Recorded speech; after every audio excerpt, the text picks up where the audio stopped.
ഇന്നും യേശുവിനോടുകൂടി യാത്ര തുടരാമെന്ന ഈ ശുശ്രൂഷയിലേക്ക് താങ്കളെ സ്വാഗതം ചെയ്യുകയും കർത്താവായ യേശു ക്രിസ്തുവിൻ്റെ നിസ്തുല നാമത്തിൽ വന്ദനം പറയുകയും ചെയ്യുന്നു.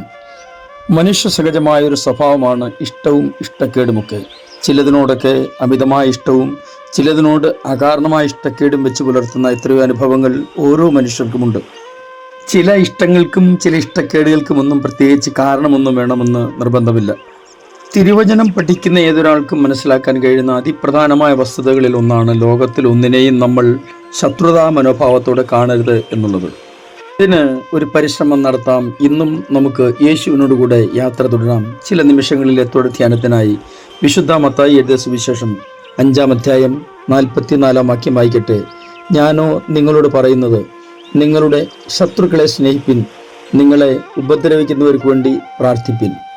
കർത്താവായ യേശു ക്രിസ്തുവിൻ്റെ ഗിരിപ്രഭാഷണത്തിലെ അതിപ്രസക്തമായ ഭാഗങ്ങളിൽ ഒന്നാണ് ഇപ്പോൾ നമ്മൾ വായിച്ചത്. കർത്താവ് ഈ ലോകത്തിൽ മനുഷ്യാവതാരമെടുത്ത ന്യായപ്രമാണ കാലഘട്ടത്തിൽ ഏറ്റവും പ്രാധാന്യമർഹിക്കുന്ന കാര്യങ്ങളിൽ ഒന്നാണ് കർത്താവ് അവർക്ക് മനസ്സിലാക്കി കൊടുക്കാൻ ശ്രമിക്കുന്നത്. ഒന്നുവരെ അവർ അനുഷ്ഠിച്ചിരുന്നതും അവർക്ക് ലഭിച്ചിരുന്ന ഉപദേശപ്രകാരവും പഠിപ്പിക്കലനുസരിച്ചും ശത്രുക്കളെ സ്നേഹിക്കലല്ലായിരുന്നു, മറിച്ച് പല്ലിന് പകരം പല്ല്, കണ്ണിന് പകരം കണ്ണ്, മുറിവിന് പകരം മുറിവ് എന്നുള്ള പ്രതികാര ചിന്തയും അതിൻ്റെ നടപടികളും ഒക്കെയായിരുന്നു അവർ അനുശാസിച്ചിരുന്നതും പഠിച്ചിരുന്നതും. അങ്ങനെയുള്ള കാലഘട്ടത്തിൽ ജനത്തിൻ്റെ ഇടയിലേക്ക് ഇറങ്ങിച്ചെന്ന് കർത്താവ് പറയുന്നു, പഠിപ്പിക്കുന്നു, നിങ്ങൾ നിങ്ങളുടെ ശത്രുക്കളെ സ്നേഹിക്കണം, തന്നെയുമല്ല നിങ്ങളെ ഉപദ്രവിക്കുന്നവരെ കണ്ടെത്തി അവർക്ക് കൊണ്ട് പ്രാർത്ഥിക്കണം. കണ്ടെത്തി എന്ന വാക്ക് അവിടെ എഴുതിയിട്ടില്ല എന്നുള്ളത് ഞാൻ സമ്മതിക്കുന്നു. എങ്കിലും അത് കുറെ പ്രാധാന്യത്തോടെ പറയേണ്ടി വന്നതുകൊണ്ട് മാത്രം ആ വാക്ക് ഉപയോഗിച്ചെന്നേ ഉള്ളൂ. ചിലരെങ്കിലും പറഞ്ഞേക്കാം, എനിക്ക് ആരോടും പിണക്കമില്ല, എനിക്ക് ആരോടും ശത്രുതയില്ല എന്നൊക്കെ. എന്നാൽ യാതൊരു കാരണവുമില്ലാതെ നമ്മൾ എത്രയോ ആളുകളുമായിട്ടാണ് അകന്നു നിൽക്കുന്നതെന്ന് എപ്പോഴെങ്കിലും ചിന്തിച്ചിട്ടുണ്ടോ? ചിലതിനെയൊക്കെ അകറ്റി നിർത്താനും ഒഴിവാക്കാനും പലർക്കും പ്രത്യേകിച്ച് കാരണങ്ങളൊന്നും വേണമെന്ന് നിർബന്ധമില്ല. എൻ്റെ വീടിനോട് ചേർന്ന് ഒരു പൂന്തോട്ടമുണ്ടാക്കിയ ഒരു മനുഷ്യൻ അവിടെ താൻ വളർത്തിയ എല്ലാ ചെടികളും വളരെ ശ്രദ്ധയോടെ പരിപാലിച്ചു കൊണ്ടിരുന്നു. ധാരാളം പൂക്കൾ ഉണ്ടാകുന്നതും അവിടെ വല്ലാതെ പടർന്നു പിടിച്ചതുമായ ഒരു ചെടി തനിക്ക് തീരെ ഇഷ്ടമല്ലായിരുന്നു. അത് എത്ര നശിപ്പിക്കാൻ നോക്കിയിട്ടും വീണ്ടും വീണ്ടും വേരിൽ നിന്നെങ്കിലുമൊക്കെ എവിടെ നിന്നെങ്കിലുമൊക്കെ പൊട്ടിക്കിളിർത്തുകൊണ്ടേയിരിക്കും. ഒടുവിൽ പൂന്തോട്ട പരിപാലനത്തിൽ വിദഗ്ധനായ തൻ്റെ സുഹൃത്തിനെ സമീപിച്ചിട്ട് ചോദിച്ചു, ഇനി ഞാൻ എന്താണ് ചെയ്യേണ്ടത്? ഇത് യാതൊരു കാരണവശാലും ഈ തോട്ടത്തിൽ നിന്നും ഇല്ലാതാക്കാൻ കഴിയുന്നില്ല. തൻ്റെ സുഹൃത്ത് കൊടുത്ത മറുപടി ഇങ്ങനെയാണ്, താൻ ആ പൂക്കളെ ഇഷ്ടപ്പെടാതിരിക്കുന്നതിന് യുക്തിസഹജമായ കാരണമൊന്നുമില്ല എങ്കിൽ അവയെ ഇഷ്ടപ്പെടാൻ ശ്രമിക്കുക. പല കാര്യങ്ങളോടും എന്തുകൊണ്ടാണ് നമുക്ക് അനിഷ്ടമെന്ന് ചോദിച്ചാൽ പ്രത്യേകിച്ച് കാരണമൊന്നും പറയാൻ നമ്മുടെ പക്കൽ ഉണ്ടാവില്ല. എന്തുകൊണ്ടാണെന്ന് പോലും അറിയാതെ നാം വെച്ച് പുലർത്തുന്ന ചില അനിഷ്ടങ്ങളുണ്ടല്ലോ, അതൊരു പക്ഷേ നമ്മുടെ ആയുസ് മുഴുവൻ നമ്മൾ കൊണ്ടു നടക്കേണ്ടി വരും. ഒരുപക്ഷെ കാരണം കണ്ടെത്താൻ കഴിഞ്ഞാൽ ഒരു പരിഹാരം ഉണ്ടാക്കിയാൽ പോരെ, അപ്പോൾ പിന്നെ പ്രശ്നം തീർന്നല്ലോ. പറഞ്ഞു തീർക്കാൻ പോലും തക്കതായ ഒരു പ്രശ്നമില്ലാത്ത ആളുകളാണ് പലപ്പോഴും അകന്നു നിൽക്കുന്നത്. അങ്ങനെയുള്ള അവസ്ഥയ്ക്ക് എന്താണ് പരിഹാരം ഉണ്ടാക്കാൻ കഴിയുന്നത്? എങ്ങനെയാണ് പരിഹാരം ഉണ്ടാക്കാൻ കഴിയുന്നത്? വാസ്തവത്തിൽ ഇതിൻ്റെയൊക്കെ പ്രധാന കാരണം തെറ്റിദ്ധാരണകളും മുൻവിധികളും മനസ്സിൽ ഒളിപ്പിച്ചു കൊണ്ട് നടക്കുന്നത് കൊണ്ടാണ്. തുറന്നു പറയാൻ മടി കാണിക്കുന്നു, അതാണ് കാരണം.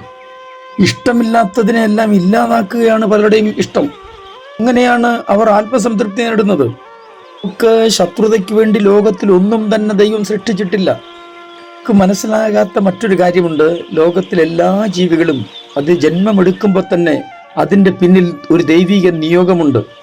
ദൈവം യാതൊന്നിനെയും സൃഷ്ടിച്ചിരിക്കുന്നത് മറ്റൊന്നിന് ആസ്വാദ്യകരം ആകുവാനോ വളമായി തീരുവാനോ അല്ല, മറിച്ച് ഇവിടെയുള്ള ദൈവനിയോഗം പൂർത്തീകരിക്കുക എന്നത് മാത്രമാണ്. അവരുടെയൊക്കെ ഇടപെടലൊക്കെ കണ്ടു കഴിഞ്ഞാൽ അവരുടെ ഇഷ്ടമനുസരിച്ചും വലിപ്പത്തിനനുസരിച്ചുമൊക്കെ എല്ലാവരും മാറ്റമുണ്ടാക്കിക്കൊള്ളണം. നോക്കൂ, നമുക്കിഷ്ടപ്പെട്ട നിറത്തിലും വലിപ്പത്തിലുമൊന്നും നമ്മുടെ പൂന്തോട്ടത്തിൽ എല്ലാ പൂക്കളും ഉണ്ടായിക്കോണമെന്നില്ലല്ലോ. ഇങ്ങനെ വാശി പിടിക്കാതെ നമ്മൾ ഇഷ്ടപ്പെടാതിരിക്കാൻ വ്യക്തമായ കാരണമില്ലെങ്കിൽ ആ ഉദ്യാനത്തിലെ എല്ലാ പൂക്കളെയും പോലെ അതിനെയും ഇഷ്ടപ്പെടാൻ ശ്രമിക്കുന്നതല്ലേ നല്ലത്. പലപ്പോഴും നമ്മുടെ വാശിയും കടുംപിടുത്തവുമൊക്കെയാണ് ശത്രുത വർദ്ധിപ്പിക്കുന്നതെന്ന് മറന്നു പോകരുത്. അതിപ്രധാനമായ ഒരു കാര്യം കൂടെ ഞാൻ ഓർമ്മിപ്പിക്കട്ടെ.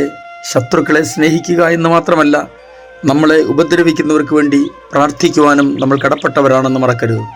മറ്റുള്ളവർക്ക് വേണ്ടി പ്രാർത്ഥിക്കുന്നത് ഒരിക്കലും ഒരു നഷ്ടമല്ല. ചില ആളുകളോട് ഒരു പ്രാർത്ഥന ചോദിച്ചാൽ അതിന് മറുപടി പോലും കൊടുക്കാറില്ല. നമ്മുടെ ഈ ആയുസ് എവിടെ വരെയെന്ന് നമുക്കറിയില്ലല്ലോ. ലഭിക്കുന്ന സമയങ്ങൾ അന്യോന്യം സ്നേഹിക്കാനും കരുതാനും പ്രാർത്ഥിക്കാനും ഒക്കെ നമുക്ക് ശ്രമിക്കാം. കർത്താവ് എല്ലാവരും സഹായിക്കട്ടെ. ഞാൻ നിങ്ങൾ കൊണ്ട് പ്രാർത്ഥിക്കുന്നു. സ്വർഗീയ പിതാവേ, എൻ്റെ എല്ലാ പ്രിയപ്പെട്ടവരെയും അങ്ങയുടെ കരങ്ങളിലേക്ക് ഏൽപ്പിച്ച് അനുഗ്രഹിച്ച് പ്രാർത്ഥിക്കുന്നു. അന്യോന്യം ശത്രുതയില്ലാതെ ദൈവകൃപയിൽ ശരണപ്പെട്ട് അന്യോന്യം പ്രാർത്ഥനയെ സഹായിച്ച് മുന്നേറുവാൻ ഞങ്ങളെ സഹായിക്കണമേ. യേശു ക്രിസ്തുവിൻ്റെ അൻപുള്ള നാമത്തിൽ തന്നെ ആമേൻ.